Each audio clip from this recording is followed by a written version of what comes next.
Hey guys, Tim here with a quick design video. We haven't done one of these whiteboard sessions in a little while, but I had a design problem with Duskers and I kind of wanted to go over it, and we're trying to solve it right now as we speak. We're just kind of coding in a new idea, and I just kind of wanted to show you guys what we're thinking.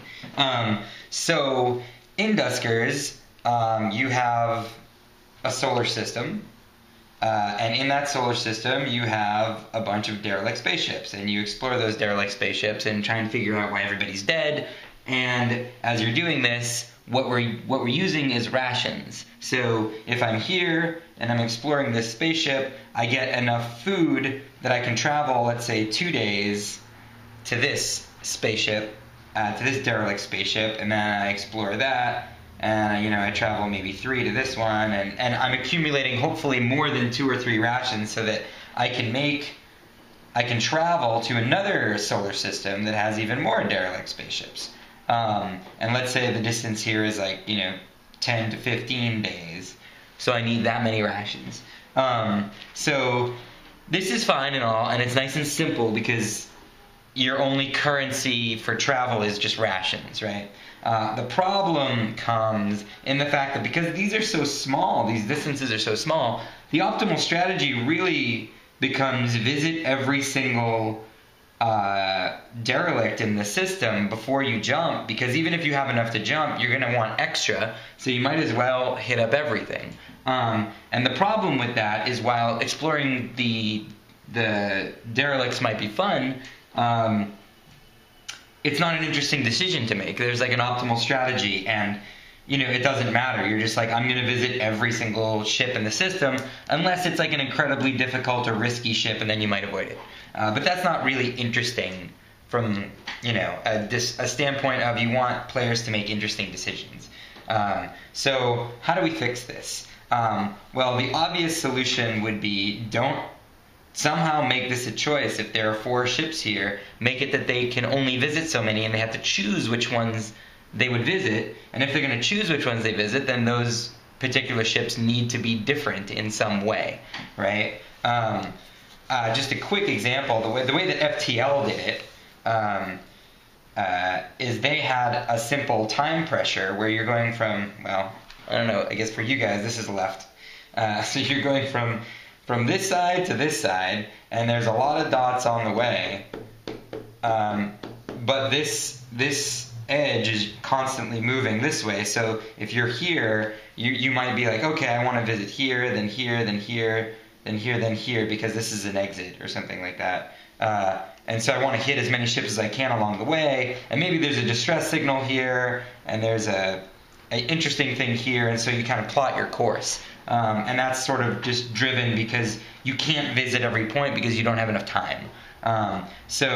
However, Duskers is a game involving exploration of this universe, and so I don't want to make a time driver. I would rather use something else.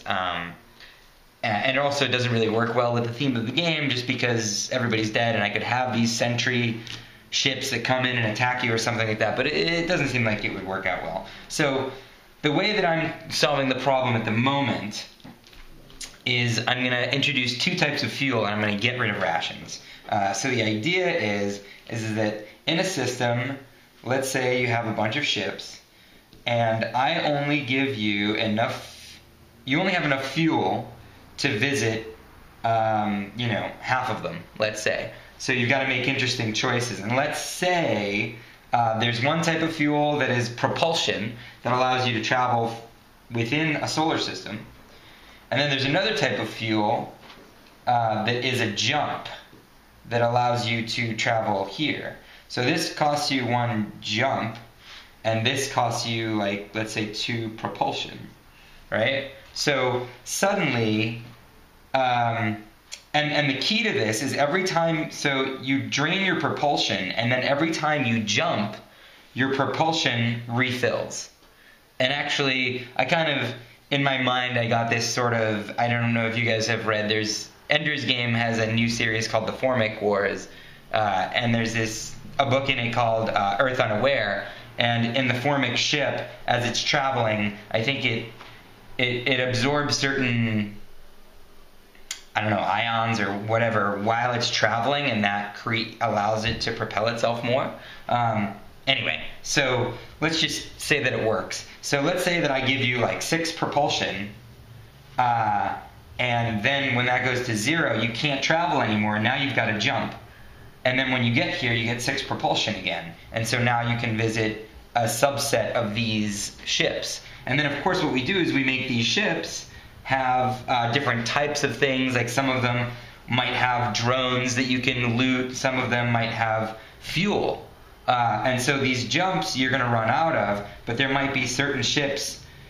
Every ship might have a fuel tank and have a probability of giving you fuel, but maybe certain ships are way more likely to give you fuel, and other ships are way more likely to give you upgrades or something like that. And so at the beginning you might really want to make sure this is on your path and that you hit this so that you get more jumps. And then as you accumulate more jumps, then all of a sudden you can be like, all right, now I need more upgrades and I need better drones because my drone parts are starting to break and stuff like that.